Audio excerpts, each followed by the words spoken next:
Вавилов. Китайская власть. 2021 год. Читает автор. Предисловие. В марте 2018 года, после принятия поправок в Конституцию КНР и отмены ограничений на сроки правления главы государства, в жизни восточного соседа России возникла новая политическая реальность. Группа сторонников суверенного развития Китая без оглядки на США во главе с председателем КНР Си Цзиньпином лишила своих проамериканских оппонентов, сторонников глобализации по американскому образцу, юридической возможности кардинальной смены курса страны на следующих выборах в 2023 году. Оппоненты Си Цзиньпина оказались перед сложным выбором – остаться без власти или пойти по пути организации цветной революции, такой, которая уже почти уничтожила Китай во время событий на площади Тяньаньмэнь в 1989 году, но была остановлена Народно-освободительной армией Китая. Каким будет будущее важнейшего стратегического партнера России в период до 2033-2035 годов? Какие военно-политические группы влияния займут ведущие позиции в новую эпоху социализма с китайской спецификой или, по сути, эпоху Си Цзиньпина? Ответить на эти сложные вопросы мы постараемся в этой книге. Ответы на эти вопросы становятся как никогда насущны, если учитывать, что начало развала социалистического блока государств было связано в том числе и во многом с утратой влияния СССР на Китай. В дальнейшем смена идеологии на конвергенцию с Западом и таким образом утрата самого социалистического государства стали следствием конфронтации СССР с переориентировавшимся на США Китаем. Руководство страны оказалось в состоянии войны против всех и было вынуждено сдаться. Исследование политических процессов в странах Востока, преимущественно в Китае, всегда считалось практически неподъемной, сложной темой. В закрытом на 7 печати Китая публичная политика и особенно открытый конфликт политических групп всегда считались дурным тоном. Здесь решения принимаются исключительно за кулисами общего внимания, а открытые заявления всегда камуфлируют ожесточенный, предельно конфликтный согласовательный процесс. Открытая конкуренция, борьба мнений – все это считается в китайском обществе тягчайшими пороками и предвестием распада и даже открытой войны. Сложность в исследованиях добавляют множественность групп и политических интересов, структурные отличия в системе институтов власти, а источники, существующие только на китайском языке, делают эту сферу закрытой от глаз большинства западных наблюдателей, оставляя широкое поле для спекуляций, ложных измышлений. Сложность исследований в данном вопросе объясняется размерами страны, ее длительной самобытной историей, отличием от Запада практически во всех областях жизни, что делает работу исследователя по вопросам Китая сопоставимой с работой по истории целого континента и конгломерата стран. К сожалению, в период развала СССР и его суверенной научной школы в китаеведении де-факто сформировались две новые, в кавычках, научные школы, финансируемые, по сути, из-за рубежа. Прежде всего, прозападная школа, стремящаяся, вопреки фактам, не допустить появления антизападной связки Россия-Китай и производящая так называемые научные исследования о возможных экспансионистских планах Китая в отношении России, которые не подтверждались ни демографическими, ни экономическими, ни какими-либо еще фактами. Другой задачей западной школы, в которую входили и исследователи, финансируемые из Тайваня, было обоснование успешности так называемого китайского чуда, как верного выбора Китая в пользу, в кавычках, нового НЭПа, принятого как рыночная система социализма. Такое обоснование косвенно способствовало встраиванию в современной России в американский глобальный экономический порядок и отказу от социалистических форм управления экономикой, созданию собственного независимого рынка и экономической автаркии. Вторая школа в российском востоковедении, так называемая китайская, финансировала исследования и преподавательскую деятельность российских ученых как в китайских вузах, так и в рамках системы так называемой второй зарплаты в институтах Конфуция на территории России. В ее задачи входит адаптированная трансляция тезисов китайской государственной пропаганды, в том числе видение политических вопросов Тибета, Тайваня и так далее. Учитывая, что китайская академическая наука находилась не в руках суверенной группы руководства КНР, а также сторонников встраивания Китая в американскую глобальную модель, в задачу китайской школы российских востоковедов также не входило усиление суверенной связки России и Китая, а лишь минимизация последствий оголтелой антикитайской пропаганды Запада, в том числе и через создание позитивного образа современного Китая в России. Сегодня к этим задачам робко добавляется встраивание России в китайское экономическое пространство через включение России в проект «Один пояс, один путь» под идеологический зонтик так называемой китайской мечты. Стоит ли говорить, что эти научные школы своеобразно описывали внутриполитический процесс в Китае? Западная школа сообщала нам о тоталитаризме и авторитаризме Си Си Цзиньпина и так называемой задушенной демократии, просто дублируя пропагандистские клише западной прессы, а китайская школа сообщала о сказочном процессе передачи власти от одного поколения лидера к другому, избегая вопросы политической борьбы. Отечественной китаистики, как самостоятельная школа, которая бы формулировала задачи суверенной России в отношении Китая, основываясь на интересах нашей страны, не существует до сих пор, что является прямой угрозой национальной безопасности. Так называемые отечественные востоковеды предлагают нашей стране дилемму – стать придатком китайского проекта и уничтожить нашу страну в войне за интересы Запада в Китае. Путей развития мощной суверенной державы, обладающей ядерным щитом и выходом к 3 океанам, способной создавать новые равноправные геополитические конструкции, нам не предлагают в принципе. Хотя геополитические риски и геополитические шансы России в связи с появлением нового Средиземного моря мира в Арктике только усиливают значение китайской и китайско-американской проблематики. Как кошмарный сон воспринимают в Вашингтоне и Лондоне любую геополитическую связку Москвы, Пекина и Нью-Дели в независимом от Запада формате. Для реализации такой задачи требуется собственная школа отечественной китаистики, не связанная ни с одним из существующих в кавычках мозговых центров, на деле являющихся органами достаточно примитивной пропаганды, отнюдь не в интересах России. Тем не менее, у нас остались основы, на которых была построена работа советских востоковедов, а по сути, выходцев из востоковедной школы периода активной внешней политики Российской империи на Востоке, принимавших участие в создании лояльных России военно-политических групп в Китае. Работы военных советников периода гражданской войны в Китае, для которых умозрительные и беспочвенные рассуждения о политике далекого восточного соседа были чреваты потерей жизни, базируются на принципах вычленения устойчивых внутриполитических групп, основанных на принадлежности к отдельным региональным группам населения Китая, которые мы в этой работе, не имея права называть их отдельными этносами, называем китайскими субэтносами. Борьба региональных элит, на основе которых формируется устойчивое в протяжении многих поколений субэтнические военно-политические группы влияния, составляет основу для формирования китайского внутриполитического процесса и, как следствие, в него внешнеполитическая доктрина. Первой наиболее активной такой группой стали южные китайцы, хакка, которые, опираясь на национальные меньшинства, а также на южно-китайский субэтнос кантонцев, нанесли первый удар по этнической Маньчжурской империи северокитайским субэтническим аппаратом. В ходе Тайпинского восстания в середине XIX века региональные элиты, по сути, сформировали собственные армии и получили первый объем регионального суверенитета. На этой структурной основе Китай существует до сих пор, заменив методы гражданской войны регулярным политическим процессом выборов региональных представителей в парламент ВСНП, главный государственный орган КНР. Разумеется, любой метод имеет свои недостатки. Границы диалектов не всегда совпадают с границами провинций.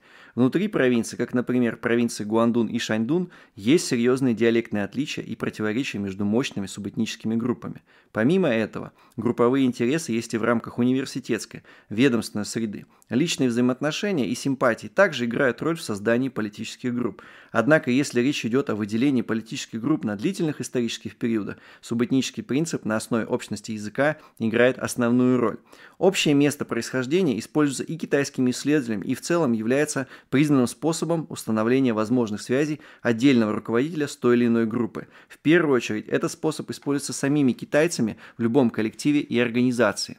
Проблема современного, так называемого востоковедного экспертного сообщества заключается в неспособности выделять эти группы интересов, в первую очередь по языковому и историческому принципу, так как большинство публичных экспертов по данной тематике представляет собой маргинальную группу, в недостаточной мере владеющих языком, не говоря уже о распознавании диалектов, преподающихся в академической среде по остаточному принципу, в то время как лучшие выпускники вузов работают в поле, на высокооплачиваемых позициях, где они применяют и совершенствуют реальные знания.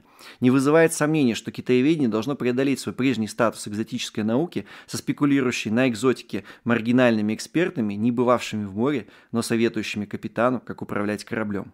Разумеется, данная работа является первой такого рода спустя десятилетия, и в ней, как и в любом первом исследовании, не исключены неточности в выделении групп и их взаимоотношений между собой, и поэтому она нуждается в дальнейшем развитии, углублении и масштабировании. Второй важной составляющей исследовательской работы, помимо первичного вычленения субэтнических региональных групп, является и выявление зарубежной ориентации каждой выделенной субэтнической региональной политической группы. Зарубежные связи, построенные группами на самом начальном этапе, сохраняются до сих пор. Субэтнические группы рассматриваются в книге в рамках изучения органов государственной власти КНР согласно Конституции КНР, партийные органы управления согласно Устава Компартии Китая. Анализ групп проведен в отношении парламента ВСНП, Госсовета КНР, Законосовещательного НПКСК, Государственного комитета контроля, а также Центрального комитета Компартии и Политбюро, Центрального военного комитета ЦК, Центрального комитета контроля и законности ЦК и иных государственных и партийных органов власти. Важно подчеркнуть, что в данной книге эта работа только начата и не имеет характера истины в последней инстанции, однако достигла нужной функциональности для практического понимания внутриполитических процессов. Необходимо учитывать, что на протяжении последних 40 лет Китай на пути к рыночному социализму формировался как функция от американской экономики. Таким образом, тектонические сдвиги, происходящие сегодня в Четвертом Риме, развал китайско-американской экономической системы, также является неотъемлемым фоном существования современной китайской власти. Выбор нового экономического пути, валютной политики, регулирования внешней торговли – это вопрос о сохранении китайской власти в условиях нового мирового порядка в 21 веке. На эти новые условия китайская власть в лице Си Цзиньпина отвечает постепенным отказом от правого поворота китайского НЭПа, начавшегося в конце 1970-х и длящегося до сих пор. Существенное изменение рыночной модели Китая от так называемой определяющей роли рынка к указанию Си Цзиньпина в 2020 году слепоты рынка во многом естественное явление по мере роста кризисных процессов. В глобальной экономической катастрофе необходимо иметь плановую и централизованную систему управления, построенную, однако, не по сталинским ветхозаветным началам, а на основе цифровизации и новых целевых показателей, отбросив примитивный подсчет показателей ВВП, подменяющих реальный рост благосостояния общества и мощи экономики объемом сделок на рынке, в том числе на финансовом. Именно выходцы из армейской среды во главе с Си Цзиньпином противопоставлены сегодня группе союзников Демпартии США в Китае, комсомольской организации, выходцы из которой составляют большинство в правительстве КНР, Госсовете. Бескомпромиссное соперничество между группами сохраняется долгие годы после событий на Тяньаньмэнь и уходит корнями к противостоянию между лояльной СССР группой китайской армии и представителями троцкистского движения, организаторами комсомола, в том числе и Мао Цзэдуна. Если в моей первой книге «Некоронованные короли Красного Китая. Кланы и политические группы КНР» в 2016 году вопрос троцкистской корней комсомола был затронут поверхностно, то в данной работе история комсомола, переродившегося в Новодемократический союз молодежи при Мао Цзэдуне, изучена подробно. Армейский лидер Дэн Сяопин фактически отстранен от власти комсомольским генсеком Ху Яобаном, бессменным лидером Новодемократического союза молодежи, он же комсомол, скованный разрастающимся студенческим протестом, был загнан в угол и практически лишен возможности влиять на политическую повестку страны. Созданный им комитет советников не мог оказывать влияние на вошедшую в ступор цветной революции страну. Все это подвинуло его к самоубийственному введению военного положения и привело к утрате единственного государственного поста – председателя Центрального военного комитета КНР. Катастрофическое решение о физическом подавлении протестов, вызванное упущенным временем и фронтом регионалов в союзном комсомолу провинции Аньхой, стоило армии потери авторитета. Ренессанс армейской политической группы произошел только при Си Цзиньпине, пришедшем к власти в 2012 году. Власть перешла к сыну Си Чжунсюня, одному из руководителей шэньсийской группы Компартии, лидера которой Гао Гана из-за близости к советскому вождю называли китайским Сталиным. Можно сказать, что планы Гао Гана по инкорпорации Китая в советскую экономику сегодня в новом историческом измерении и новых условиях осуществляет его земляк Си Цзиньпин. В книге уделено внимание и ударной группе союзного Демпартии США комсомола, хубейской группе руководителей и их значительной роли как в процессе политических потрясений во время событий на площади Тяньаньмэнь, так и в трансфере власти в период эпидемии SARS в 2003-2005 годах, а также в событиях начала 2020 года. Локдаун 2020 в Хубее стал спусковым крючком и базовой моделью для союзной комсомолу Демократической партии США по организации локдауна американской экономики и попытке проведения оранжевой революции внутри самих Соединенных Штатов против республиканца Дональда Трампа. Достигшая пределов роста и объемов закредитованности после распада СССР мировая рыночная система капитализма испытает сверхмощный шок в самом своем сердце, Соединенных Штатах, не столько из-за предвыборных баталий в ноябре-декабре 2020 года, сколько из-за ухудшающей ситуации в экономике США. В результате мощного давления революционно настроенных демократов шаткая власть республиканцев, сторонников консервативной империи, падет, и над США может зайти алая заря леворадикальной власти, преобразившейся в новосоциалистическую демократическую партию США. Однако, как и во времена Великой Французской революции, всякий Робеспьер, пришедший к власти на волне народного гнева и уничтожающий старое дворянство, сменится сильным военным офицером Наполеоном. Термидор всегда побеждает любую революционно леворадикальную якобинскую диктатуру. И преображенные Соединенные Штаты превратятся из оплота мировой капиталистической системы в волка, пожирающего это отжившее солнце. Как и Наполеон, новая революционная империя США начнет лихорадочный экспорт новой социалистической революции во все значимые части консервативного мира, и в первую очередь новый крестовый поход в Китай, страны Европы, Иран, Россию. Проявившееся стремление нести в мир левопопулистскую ахлократию кратно усилится в новой империи.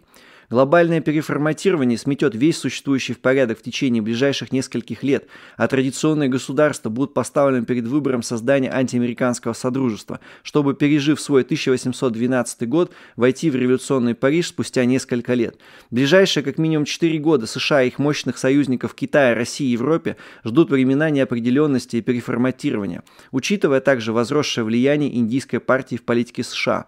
Впрочем, даже пришедший к власти в 2024 году новый кандидат от республиканской партии не избежит участи нового американского Наполеона и будет вынужден активно восстанавливать позиции США с опорой на взгляды белого консервативного избирателя и не избежит глобального столкновения с Китаем и его интересами прежде всего в Европе, на Ближнем Востоке и в России. Годы новой Великой депрессии и предвоенного и военного периода могут заставить нового руководителя США пойти по пути Рузвельта, который руководил государством 4 срока подряд. Этот же козырь большого конфликта, который бы объяснял коллапс американской экономики, может разыграть и пришедшая к власти демократическая партия, особенно если представлять ее будут выходцы из Индии. Учитывая объемы надвигающегося мирового кризиса, многократно превосходящего кризис 2008-2009 годов, небольшая локальная война, хотя и возможна, но вряд ли поможет решить внутриполитические проблемы и объяснить катастрофическое падение уровня жизни граждан США, введение де-факто военного положения. Ускоряет такой опасный сценарий и реальная утрата военного лидерства США в Евразии в пользу Китая, которая спрогнозирована аналитиками Пентагона к 2030 году. Экономический кризис Китая также толкает страну под руководством армейской группировки к новой модели экономики, не последнюю роль в которой может занять готовящаяся к глобальной войне ВПК.